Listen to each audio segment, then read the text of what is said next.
Bienvenue dans ce nouveau chapitre. On va voir comment animer votre premier atelier participatif. Alors là, on a vu que l'on était maintenant dans le test. On n'est pas encore dans votre communauté. La prochaine fois, vous allez animer aussi dans votre communauté, mais vous allez pouvoir animer peut-être avec un petit sous-ensemble de votre communauté si vous en avez une, un petit noyau si vous avez une future communauté. Pourquoi pas au sein de la formation, donc de manière à ce que vous puissiez vous-même animer pour d'autres personnes pour tester, et donc en toute bienveillance, ou alors simplement avec des amis, la famille ou des collègues ou qui vous voulez. Alors, petit rappel, on a trois objectifs dans ces ateliers. Le premier, c'est de rien à faire avant, rien après. D'abord parce que ça vous prendra moins de temps pour animer votre communauté, mais aussi pour que vos membres eux-mêmes, demain, puissent animer des ateliers sans que ça leur prenne plus de temps que s'ils y participaient, mais avec un gros avantage, c'est que ils vont pouvoir choisir le thème. Deuxième chose, on va produire un atelier, on va produire une ressource comme on l'avait vu, puisque vous avez déjà vécu un premier atelier, donc on a produit une ressource ou une nouvelle version d'une ressource éventuellement, et du coup elle doit être utile à tous, y compris d'ailleurs que vous ayez participé ou non, donc c'est évidemment pas un compte rendu, on a vu que ça ressemblait plutôt à une sorte de foire aux questions, dont on avait un sommaire pour avoir l'ensemble des questions un peu structurées pour que ça soit facile à lire.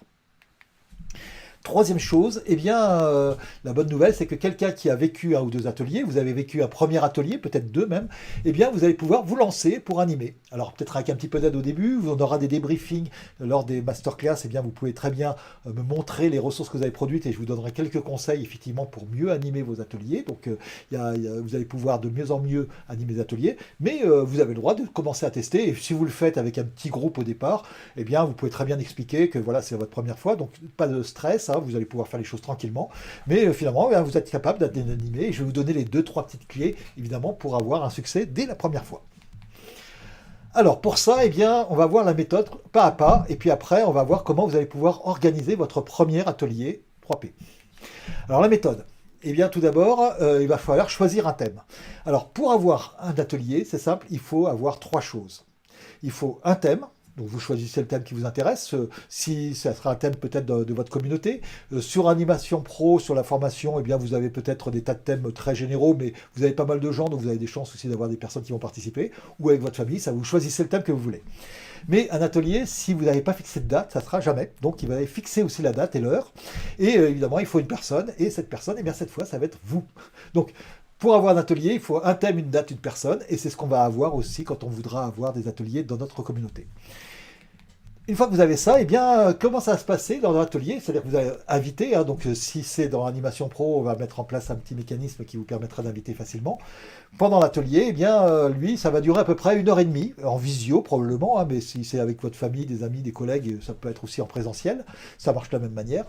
Et qu'est-ce qui va se passer? Au début, vous allez créer un petit document de prise de notes. Alors, vous avez plusieurs solutions suivant les cas de figure. Vous pouvez utiliser Google Docs, vous avez l'habitude des outils Google, qui vous permettent... Alors, l'avantage, c'est d'avoir quelque chose en ligne pour pouvoir prendre des notes à plusieurs. Alors, si Word, normalement, c'est juste pour une personne. Mais si vous êtes en entreprise et vous avez Teams, vous pouvez utiliser Word d'une façon un peu différente, c'est-à-dire avec plusieurs personnes qui vont pouvoir écrire dans le Word. Donc, dans ce cas-là, vous pouvez utiliser Word. Si vous n'êtes pas en entreprise et que si vous n'avez pas Teams, ne le faites pas. Troisième solution, si vous voulez quelque chose de libre, vous pouvez utiliser les pads. Le pad, rappelez-vous, on l'a vu, vous prenez des notes dessus, et vous allez prendre sur framapad.org, et je vous conseille, évidemment, pour avoir le temps, pour ne pas perdre tout ce trésor-là avant que vous puissiez le réutiliser, de prendre un pad annuel, donc sur un an, de manière à ce qu'il ne soit pas effacé la semaine prochaine, évidemment. Et donc, une fois que vous avez préparé ça, ça va vite quand même de créer un petit document, vous allez pouvoir présenter le thème et puis faire une petite inclusion. Donc, on verra d'autres méthodes, mais vous pouvez simplement demander une petite météo, comment chacun se sent, donc pour que chacun ait parlé une première fois. Si vous avez beaucoup de monde, je vous conseille d'utiliser juste un mot. Vous allez demander aux personnes un mot. Ça évite d'abord que certains s'étalent et qu'ils prennent leur ennemi pour dire voilà ce que je pense, etc., etc. Ça, on s'en fiche un petit peu. Non, ce qui nous intéresse, c'est toute la partie en intelligence collective. Et donc, vous allez faire une inclusion très simple. Ça peut être un mot, ça peut être 3 mots-clés, ça peut être juste une phrase de météo. Et l'intérêt, c'est que chacun va parler une première fois, même si c'est un mot, et c'est beaucoup plus facile de parler une deuxième fois qu'une première fois, surtout pour les gens qui viennent pour la première fois, les gens qui sont un peu timides, etc. Voilà, là on a fait notre début, et ensuite, pendant l'heure, qu'est-ce qu'on va faire? Vous allez en gros toujours faire la même chose. Quatre choses. qui a une expérience à partager sur ce thème-là. Donc sur l'application, le temps, sur le sujet que vous avez choisi, etc. Donc qui a une expérience concrète. Alors vous allez présenter, bon, vous avez fait en sorte qu'il ne s'étale pas pendant 3 heures, mais enfin, bon, qu'il présente quand même les choses. Et ensuite, deuxièmement, on va essayer de le reformuler. Et on va noter uniquement quand ça va être reformulé. Donc vous allez être gardien de cette deuxième étape. Et il y a la troisième étape, à quelle question ça répond. Alors, c'est pas forcément à vous de répondre, ça peut être à vous, ça peut être à la personne, ça peut être à n'importe qui. Et d'ailleurs, pour la reformulation, c'est pareil, ça peut être d'autres personnes qui reformulent. Vous allez voir que des fois, c'est un peu difficile de reformuler, mais c'est une gymnastique, et puis on s'y fait assez rapidement. Et puis, il y a des personnes qui arrivent mieux que d'autres, donc qui peuvent aider, effectivement. Donc, finalement, eh bien, après, on va reformuler la question et on va la noter.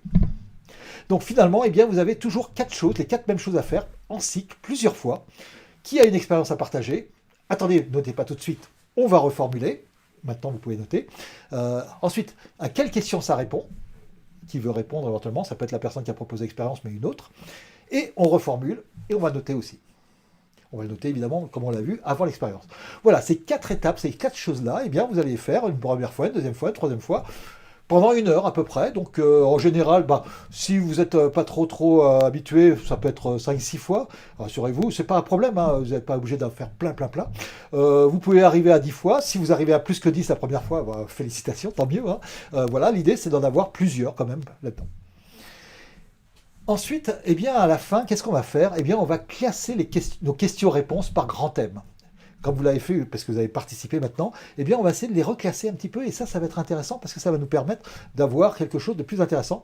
Et on va pouvoir, après, les mettre avec, les copier-coller les notes, ou alors si vous êtes déjà sur Word ou sur Google Doc, eh bien, les notes, on va simplement mettre des titres pour faire un sommaire automatique. On va voir ça tout à l'heure.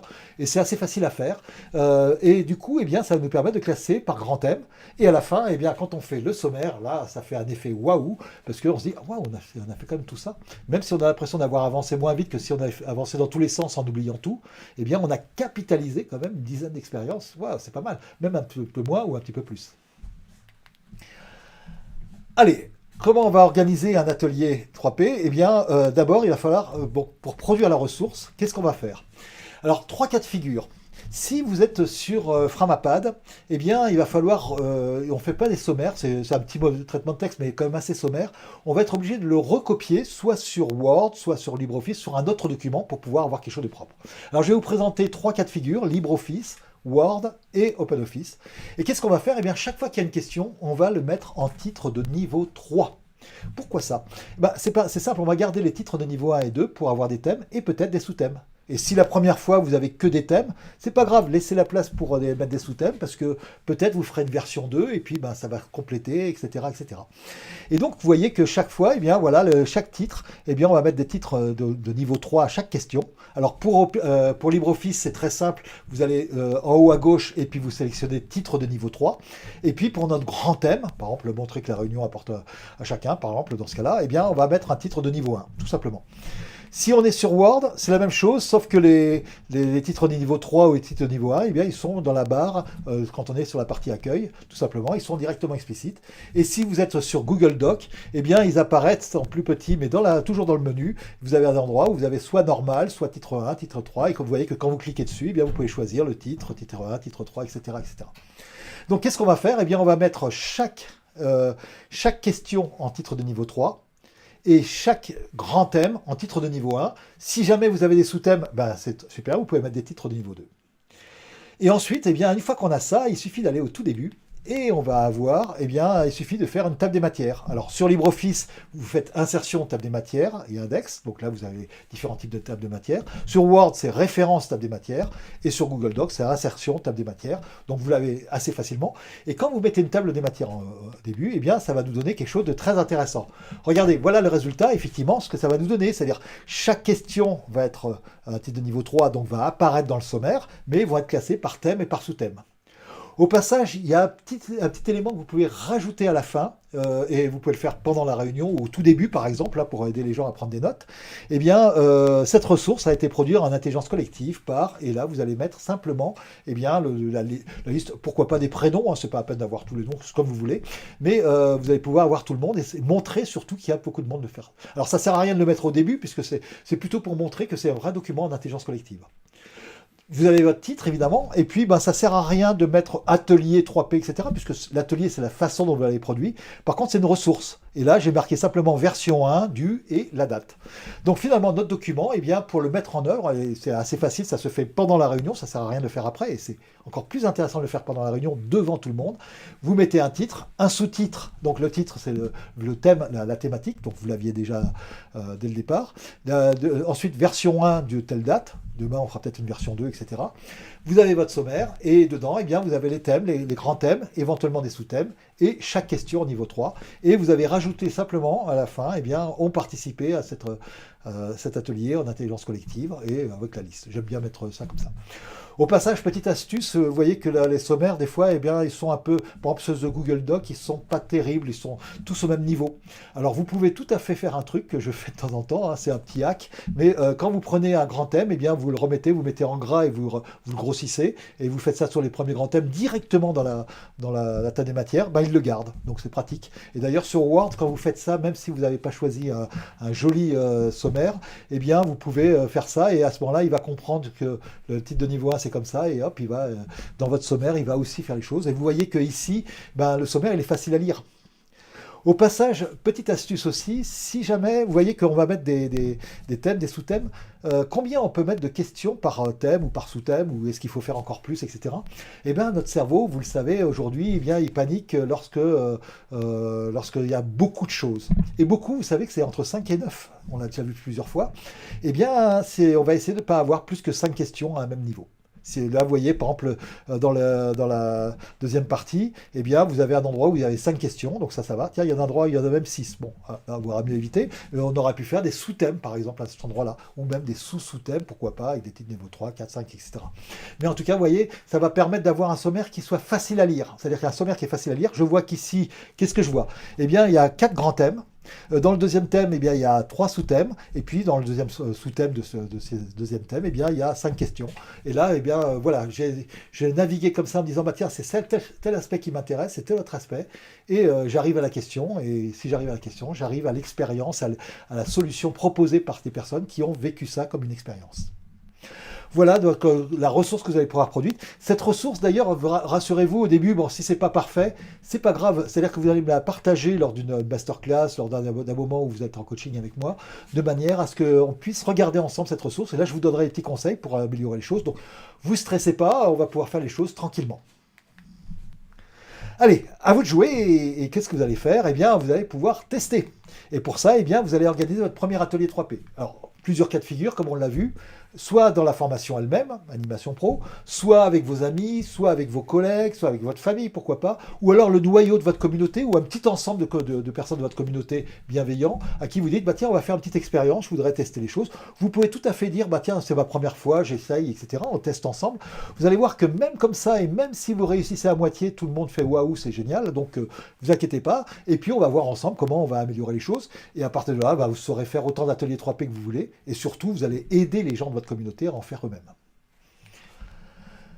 Alors du coup, vous allez choisir un thème, et vous allez choisir un thème qui vous intéresse, hein, et puis qui a des chances d'intéresser quand même un peu de monde. Alors si vous faites ça sur l'animation pro, eh bien, ça peut être un thème assez générique, hein, qui intéresse du monde, pourquoi pas. Ou alors, si vous faites la plantation des artichauts au Tibet, il y aura peut-être un petit peu moins de monde, et vous pouvez trouver quelque chose d'intermédiaire entre les deux. Hein. Et puis, bah, ce qui est un bon thème, c'est un thème où personne ne connaît tout, mais tout le monde a des petits morceaux à partager. Donc, faciliter l'implication dans les groupes, on a vu la gestion du temps, mais plein d'aspects comme ça. Il y a plein de domaines où les gens ont quelques expériences, peut-être pas tout le monde, mais une grande partie des participants a un petit bout d'expérience à partager. Et puis par contre, on n'a pas de solution globale, et grâce à ça, eh bien, on va les rassembler ensemble. Ensuite, une fois que vous avez votre thème, eh bien, vous savez qu'il faut une date et une heure pour pouvoir animer l'atelier. C'est-à-dire que vous avez la personne qui anime, vous, le thème, la date et l'heure, et là, vous avez tout ce qu'il faut pour avoir un atelier. Il ne reste plus qu'à inviter, que ce soit sur Animation Pro, vous aurez les éléments en dessous, ou vos amis, vos collègues directement, ou quelques personnes de votre communauté en direct. Si vous vous sentez complètement à l'aise, allez-y, vous pouvez le faire aussi dans votre communauté, en disant que c'est la première fois. Mais rassurez-vous, on fera ça aussi ensemble dans un prochain chapitre pour animer votre premier atelier à l'ensemble de la communauté. Mais là, faites-le avec des gens avec lesquels vous êtes à l'aise. Et une fois que vous aurez fait ça, eh bien, vous allez avoir votre badge d'animateur d'atelier 3P. Et ça va vous permettre, une fois que vous avez animé un premier atelier, et en plus avec les petits conseils que je vous donnerai ensuite quand on débriefera, eh bien, vous allez voir que vous saurez faire des très bons ateliers sans problème. Et donc, vous avez gagné votre badge d'animateur d'atelier 3P. Allez, encore un petit mot pour dire comment être sûr de réussir. Eh bien, il y a 3 clés, il y a 3 choses à garder en tête, et vous allez avoir une petite fiche à télécharger aussi en dessous, qui va vous permettre d'avoir ça sous les yeux. Donc, on va reprendre à quoi ça sert, etc. Les petits conseils pour faire sur OpenOffice, Word, Google Doc, etc. dans le document, mais surtout, vous allez avoir un petit encadré en jaune très petit avec 3 conseils. Le premier, eh bien, c'est de demander d'abord l'expérience concrète. Puis, une fois reformulé, eh bien, à quelle question ça répond. On commence surtout pas par les questions, on commence par l'expérience concrète. Ça, c'est la première chose. Si vous gardez ça en tête, ça sera parfait.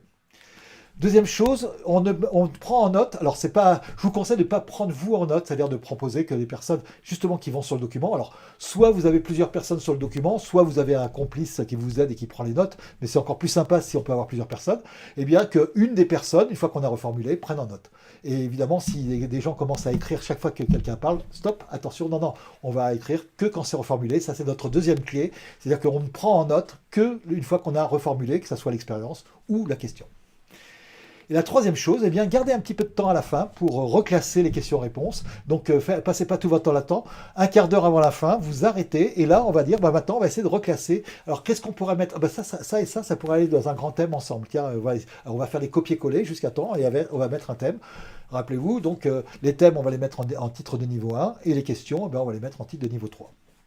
Si vous respectez ces 3 choses-là, c'est-à-dire d'abord l'expérience, puis la question, d'abord, on parle... On reformule et ensuite simplement on prend en note et puis de garder un peu de temps à la fin pour bien avoir le temps quand même de faire les choses ensemble pour pas qu'on ait à les faire après et que ça soit encore mieux, on les fait ensemble, eh bien vous êtes sûr que votre atelier, ça sera un succès. Voilà, c'est les 3 clés pour que ça puisse bien marcher. Voilà, et bien maintenant, il ne reste plus qu'à choisir votre thème, votre date et qui vous voulez inviter. Et donc, pour animer votre premier atelier 3P, vous stressez pas, hein, vous allez pouvoir dire c'est la première fois, vous testez les choses. Vous allez voir que même si vous n'êtes pas encore tout à fait sûr de vous, déjà ça donne des beaux résultats. Et puis ensuite, eh bien, on débriefera ensemble avec votre atelier pour que vous fassiez des magnifiques ateliers 3P et que vous soyez prêts à faire en sorte que d'autres personnes de votre communauté soient prêts à faire des magnifiques ateliers 3P.